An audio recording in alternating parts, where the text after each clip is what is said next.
आदमी का बदला आदमी नहीं दे सकता है, लेकिन आदमी का बदला आदमी के कर्म जरूर देते हैं। आप 1000 परिवार को सताओगे, इतना पाप लगेगा कि वो पाप का कर्म ही तुमको सता देगा, बहुत दुख पाओगे। दूसरों के बिस्तर छीनोगे, तुम्हारा बिस्तर भी छिन जाएगा और जेल में सोना पड़ेगा। दूसरों की भैंस चोरी करोगे तो याद रखना तुम्हारी भैंस अपने आप मर जाएगी। दूसरों को सताओगे, तुम्हारे बेटे ही तुमको सताएंगे ठीक से, घर ही में तुम्हारा शत्रु पैदा हो जाएगा। तुम सोचोगे हमें पुत्र पैदा हुआ, पुत्र नहीं शत्रु पैदा हुआ है। जिसको सताया था, जिसको मारा था, जिसका मर्डर कर दिया था, उसकी आत्मा तुम्हारी पत्नी के द्वारा पुत्र बनकर जन्म लेगी और वो पुत्र बचपन से ही बीमार खूब रहेगा। खूब दवाई कराओगे, सहरसा ले जाओगे, मधुबनी और पटना और दुर्घटना ये सब करोगे। धीरे से बड़ा होगा, उसको पढ़ाने भेजोगे, कोटा लंगोटा कोटा सब करोगे, सब जगह से फेल होकर आएगा, 10-20 लाख उसमें गंवाएगा और बीमार खूब रहेगा और लड़कियों के चक्कर में रहेगा, दारू पिएगा और तुमको कूटेगा, पीटेगा, मारेगा। सारा कर्म का बदला वहाँ आ रहा है। इसलिए किसी आत्मा को सताना तो समझ लो खुद को सताने के लिए तुम तैयारी कर रहे हो, सताना नहीं चाहिए। नहीं चाहिए दिल दुखाना किसी का, नहीं चाहिए दिल दुखाना किसी का। अरे सदा ना रहेगा जमाना किसी का, नहीं चाहिए दिल दुखाना किसी का। छत्तीसगढ़ में एक भक्त परिवार था, दुखाना किसी का। उनको बहुत सताया। गांव के एक परिवार ने बहुत दुख दिया, बहुत दुख दिया। पुलिस वालों को रिश्वत दे करके पिटवाया, बहुत मारे गए। तो उन दोनों भाइयों ने सोचा अब हमको ही पुलिस बनना। पुलिस बनने की तैयारी किया और पुलिस अफसर बनकर दोनों भाई आए और आकर के जिन्होंने पिटवाया था उनको फिर खूब पीटा, गलत गलत धारा में रखा। बोला आपने पुलिस को रिश्वत देकर मुझे पिटवाया था, आज उसका बदला लेकर आया।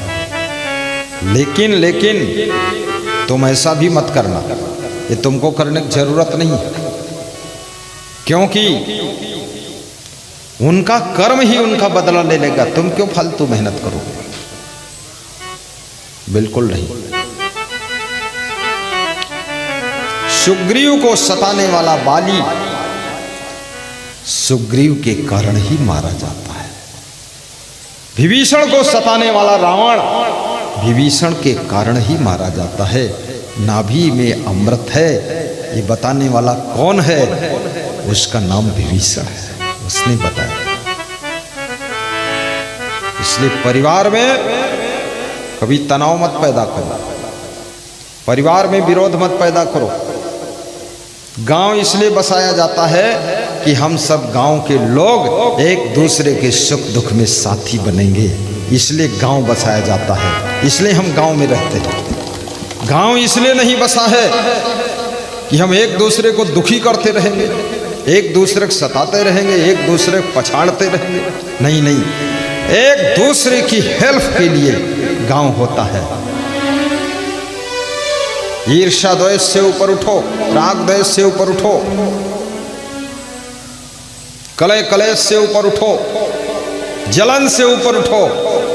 किसी की उन्नति देख करके जलो मत, किसी की उन्नति देख करके सीखो कि हम कैसे उन्नति करें, सीखना चाहिए। जलना नहीं चाहिए। बोलिए सदगुरुदेव की देवादिदेव कबीर देव साहेब की जय। और इस दुनिया में उन्नति भी क्या है? क्या है उन्नति? आप उन्नति के बारे में बता देता हूँ आपको। ये शरीर की गुलामी ही करना है रात दिन, और उन्नति है क्या? सवेरे उठता है आदमी, मुंह धोता है, दातुन करता है, आँखें धोता है, लेटरिन जाता है, मंजन करता है, और फिर स्नान करता है, कपड़ा पहनता है। ये शरीर का ही तो काम हो रहा ना। फिर नाश्ता करता है, नाश्ता बनाता है, नाश्ता खाता है तो शरीर के लिए बनाता है, शरीर के लिए खाता है। उसके बाद गाड़ी में बैठता है, दुकान पर जाता है, शरीर की व्यवस्था के लिए दुकान चलाता है। गाड़ी इसलिए लिया है ताकि कुछ बिजनेस करूं तो पैसा आए, पैसा आए तो कपड़ा खरीद कर शरीर को पहनाता है। फिर शरीर के लिए मकान बनाता है, रात दिन ईंटा पत्थर ढोता है, मकान बनता है। और फिर शरीर को उसी में बेड लाकर सुलाता है, और सुलाने के बाद बीमार होता तो इसको दवा खिलाता है, इसको चप्पल जूता पहनाता है, और इसी के लिए कार खरीदता है। यही तो डेवलपमेंट है। और क्या डेवलपमेंट है? और क्या डेवलप करोगे? रोटी धोती की व्यवस्था में ही जिंदगी की शाम हो जाती है। मैं तो यही देख रहा हूँ, मुझको तो ये संसार में पुनः जन्म लेने की इच्छा नहीं है। खाम खा का बवाल है। रोज़ सवेरे उठो, पानी पियो, फिर लेटरिन जाओ, फिर मंजन करो, फिर नाश्ता करो, फिर योगा करो, और फिर इधर उधर फालतू तिकड़मबाजी। इससे अच्छा है मोक्ष हो जाए तो ज़्यादा अच्छा है। इसलिए तुमको भी बता देता हूँ, इस तिकड़म से छुटकारा तभी मिलेगा जब मोक्ष होगा। और मोक्ष कैसे मिलेगा बता देते हैं। अब इसमें बहुत लोग मोक्ष चाहते ही नहीं, तो बताने से फायदा भी क्या? पूछ लो लोगों से, कितने लोग मोक्ष चाहते हैं? 5-6 लोग, 10 लोग हाथ उठाए नहीं। तो ये वही लोग हैं जो बहुत हैरान हो गए। बाकी लोग अभी मोक्ष नहीं चाहते हैं, अभी अपनी पहलवानी आजमाना चाहते हैं दुनिया की। हमों को दिखाई दे भाई दूसरे दिखवैया हैं।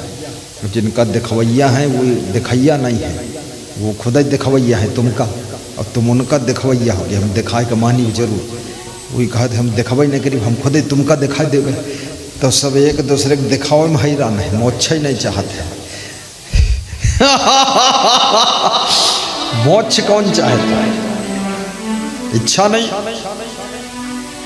कितने साधुओं को भी मैंने देखा है, कथाकार, प्रवचनकार, विद्वान, वो कहते हैं हम मोक्ष नहीं चाहते। तो क्या चाहते हैं? तो कहते हैं बार बार जन्म हो, बार बार यही कर्म करते रही बस। बड़ा अभी और उसके दुखों की मूसल लगने बाकी। या करते क्या हो? इस दुनिया में है क्या? इस शरीर के सोने के लिए मकान बनाते हैं, इसको सहरसा ले जाने के लिए गाड़ी खरीदते हैं, और इस शरीर के लफड़म मोबाइल खरीदते हैं, इस शरीर के बवाल में यहाँ पगड़ी बांधो रोज, इस शरीर के चक्कर में यहाँ जूता चप्पल इकट्ठा करो, कहूँ जूता खोई गए वही ढूंढते रहो। अरे मोक्ष होने के बाद परम सुख मिलता है, लेकिन मोक्ष लोग चाहते भी कम है, क्योंकि लोग संसार में इतना भूल गए हैं, वो संसार को ही सत्य मान रहे हैं। अरे ये मोक्ष होछ तो बाधिक मिल जाए, लेकिन इतने की पत्नी कहाँ मिली, इतने का पति कहाँ मिली, अरे इतने के भोले भाले सलोने लड़का कहाँ मिली हैं, अरे इतनी हमरे बहू और पुतोहू, और उसमें से 2-4 पोता हो, और फिर अब हम मोक्ष चाहूँ। हम अभी मोक्ष नहीं चाहिए, हम पोतन के शादी देख ली, अपन शादी करीन देखिन घुमा नहीं छके, अब पोतन के शादी में बैठे चश्मा लगाए देखत है पोतक से। बड़ा मुंह मूढ़ता, अज्ञानता सब